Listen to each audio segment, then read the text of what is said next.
Folks, welcome back. My name is Rudy. You're watching Alpha Investments. The most common thing I've been getting in the last probably 7 to 10 days from you all and patrons and everyone out there is everyone is trying to recalibrate how to handle a market like this, okay? Because it's so different than what we've all been used to. When it comes to the big two right now, Pokemon and Magic, how do you approach it, okay? It's going to take probably, in my opinion, another 3 to 6 months into 2025 just for people to get kind of reaccustomed in accepting to the new levels of where the market is. Whenever we go through a crash, a downturn, it's difficult and it makes people frustrated because they feel like they always lose money. It's like the stock market. If you go through a 2-3 year bear market, the S&P is just trash. It's like, I've been contributing every month, Rudy, and I get my next statement and I added money and I'm just down every month. So you get used to that. It happens over and over, and you get rewired to expect that kind of thing, and you question, why am I still buying this? What's the point? You kind of have these mental talks with yourself, at least the voices in your head. At least I have voices in my head.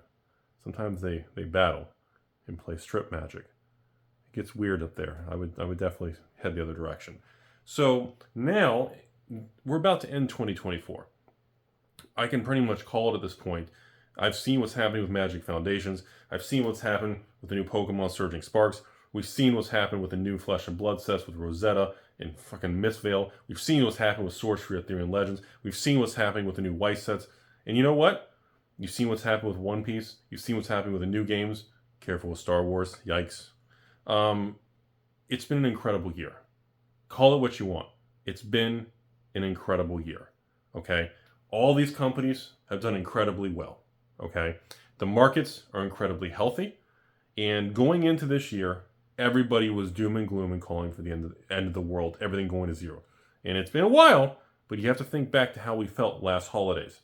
Amazon dumps, Black Fridays, holidays, Magic 30, Pokemon Scarlet Violet was trash. You know, you have to think back of what things were like. And now, everyone's having a difficult time.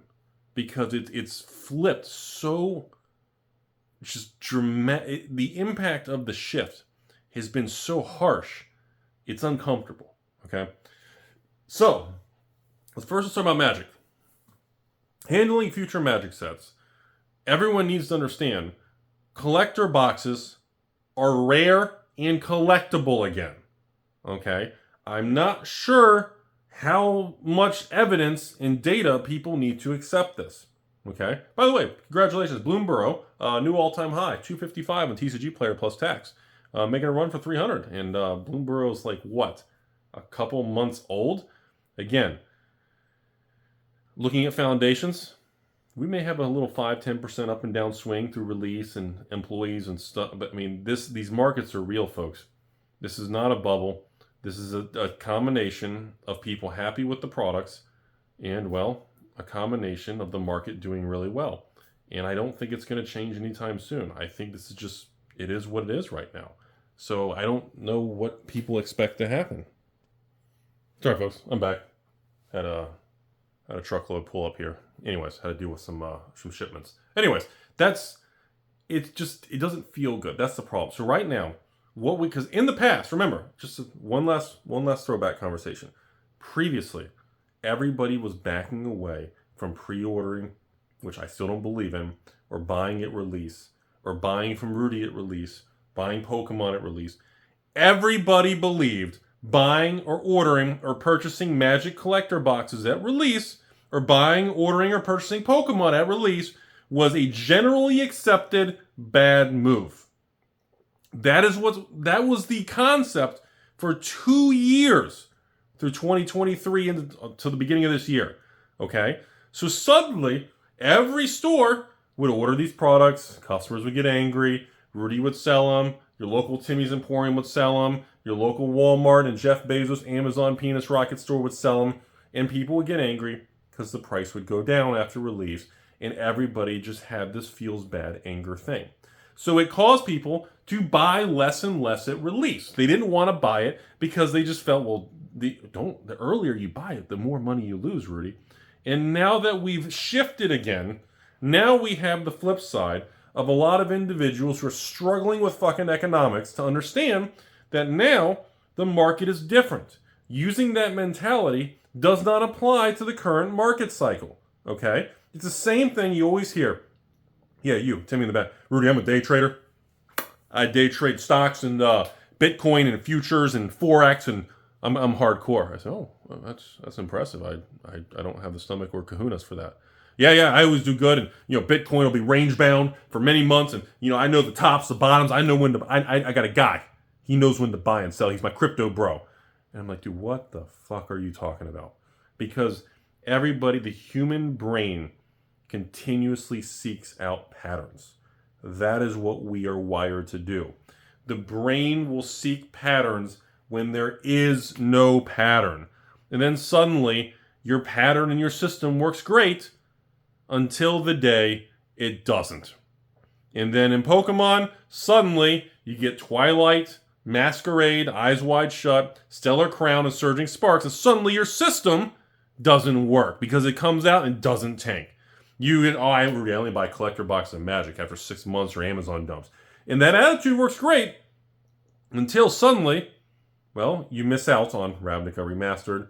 Let's see here. Yikes. Outlaws, Bloomborough. I guess it would have worked for Karlov, right? You had that little window before. There was like a 60-day window Karlov dropped. It just then, of course, Duskmourn and now Foundation.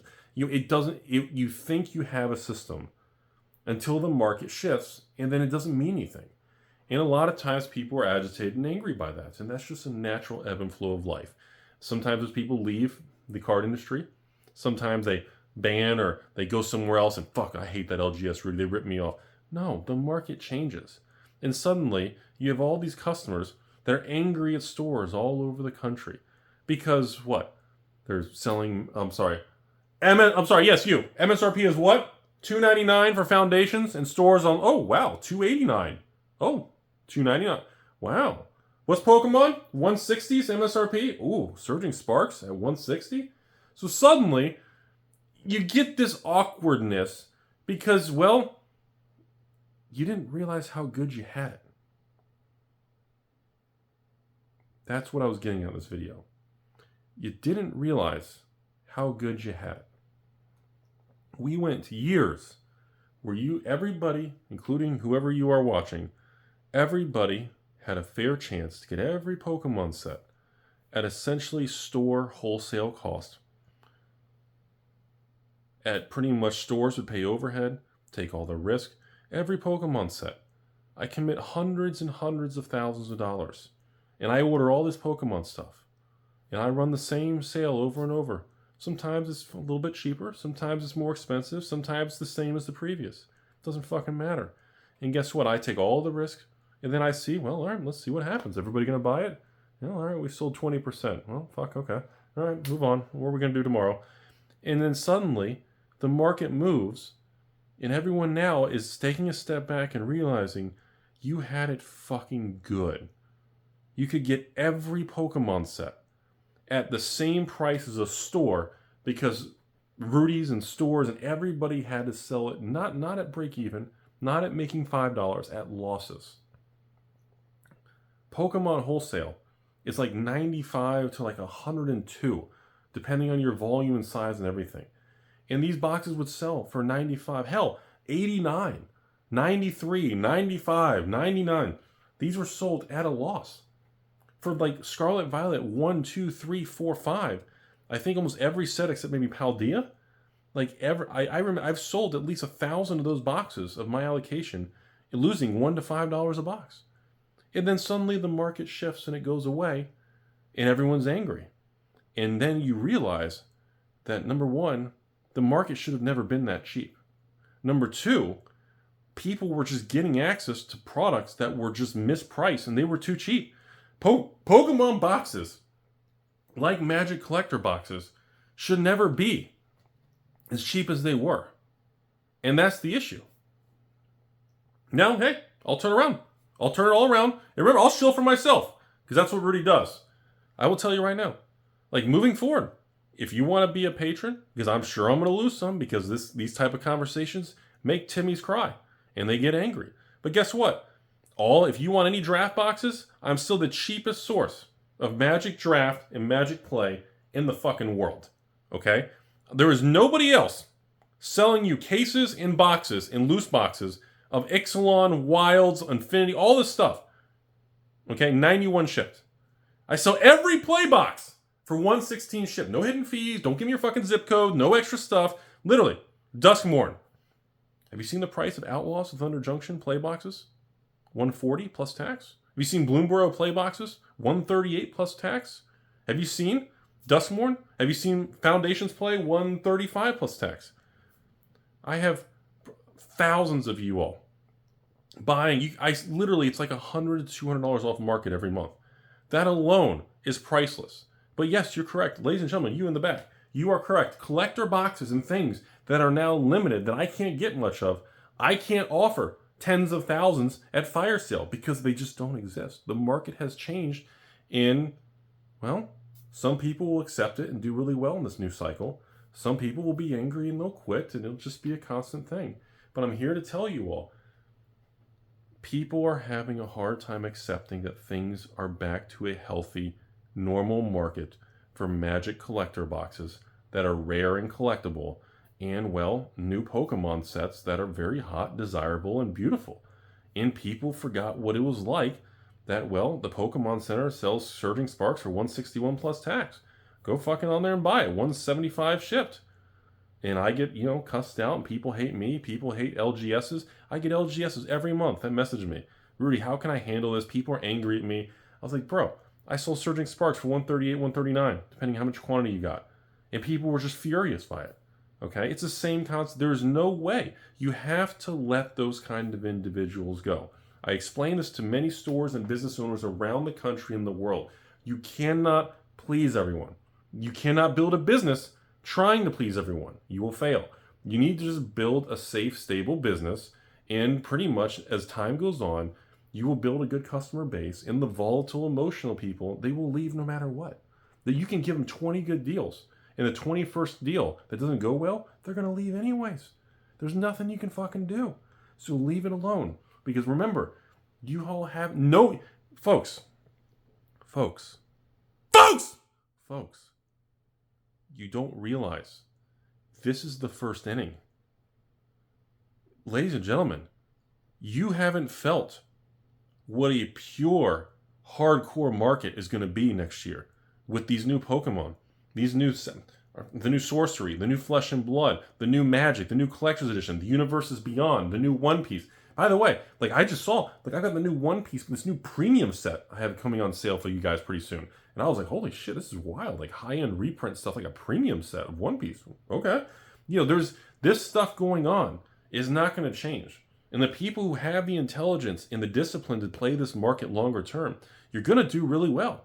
There's a lot of opportunity in it. And again, my way for you guys watching my channels, helping to be informed of me telling you stuff, whether you want to buy shit from me or not, makes no difference. Again, I tell you all the same thing. If you don't buy it, I just sit on it. If you do buy it, it sells out. And if it goes up, I'm happy for everyone. If it tanks, well, fuck. We all get punched in the face, right? We can't predict what's going to happen. But overall, in these cycles, the odds are definitely in our favor. And people are having a hard time understanding that we're back to normal. I'm telling you guys, there was never a time when Magic collector boxes, there was never a time where the market should have been to a point where even I was selling all, Ixalan for $179 or $189 for collector box. Wildsville Drain for $189 for collectors. Those weren't the correct prices. Me selling Lord of the Rings Holiday Special for $259, $269. The market was just distorted and fucked up. And now everybody kind of woke up and was like, oh, hold on. Whoa. And, well, some people are having a hard time with that. The prices before were not the correct prices. See, the problem today is everyone's online bashing all these stores, posting on social media, don't go to this store in, Indiana, don't go to this store in Ohio, don't go to this store in Chicago, don't go to this store in Florida, don't go to this store in New York. I'll boycott them. Dude, Rudy, I had a message this morning. Rudy, dude, you need to bash this store in New York, man. They got a location in New York and Jersey. I'm not saying the name. I'm not fucking doing that shit. And dude, they're selling Foundation collectors for $2.99 plus tax. So with New York, that's $233 out the door for at the release. We need to bash them. We need to cancel culture them. It's like, folks, there's nothing wrong. The problem is so many people got used to this concept that everything should be sold at a loss, and all these people and businesses should be just selling product for free and giving wholesale free stuff. Everything got distorted. And, well, market cycles and time has a way, a really funny way sometimes, of kind of having that, like you go to a casino. I don't gamble, but I like to go and watch. And you go to the roulette table. Everyone's placing their bets. And then after it hits the one number that nobody bet on, the swoop comes by. Do you know what the fucking swoop is? The swoop is afterwards, where everybody's dressed nice, all the chicks are all dolled up, wearing no clothes, all the guys are all got their name brand stuff on, and they all bet, and everyone's having a good time, and the hot chick coming by gives out free drinks to soften the blow of losses, and suddenly the swoop comes by. Everybody places their bets, everyone loses. And you know what the swoop is? The swoop is afterwards the stick that sweeps across the table and takes everyone's chips because everyone was wrong. Don't be the swoop. Markets change. Grow the fuck up. Don't bash people's stores. Don't attack all these stores. Don't go online trying to cancel all these hundreds and thousands of stores around the world you're just angry because prices are back to where they should have been. Because you can't get prices in Pokemon at 99 or 95 because pretty much people were just doing you a favor. That's the problem right now. And right now, people are having a really hard time with that because they forgot. Don't be the swoop.